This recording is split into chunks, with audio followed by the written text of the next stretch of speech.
কবিতার নাম ফেরা, আমার নিজের লেখা কবিতা। ফেরা তবে আর হলো না কোনোদিনই তোমার বিষাদের কাছেতে, জীবনময় সবুজে সবুজে ধূসর প্রান্তরে কবিতার উৎসব। ফেরা তবে হলো না কোনোদিনই আর তোমার ভালোবাসার কাছেতে।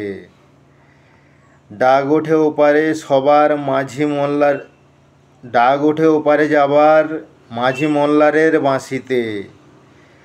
আকাশের আর কত দূরে উড়ে যাবে পাখিটির মন, স্বপ্নহীন দু চোখের হাঘরে শিশু পড়ে থাকে একা একেলার একাকিত্বে। মনবীণা বেজে যায় মনের প্রান্তরে, জীবন অগাধ অনিবার্য তবু পড়ে থাকে বুকের ভেতরের কবিতায়। চলে যাব হঠাৎ চলে যাওয়ায় অচেনা দেশের প্রান্তরে, পৃথিবীর অসংখ্য শূন্যতায় পড়ে রইবে মুক্তি আমার।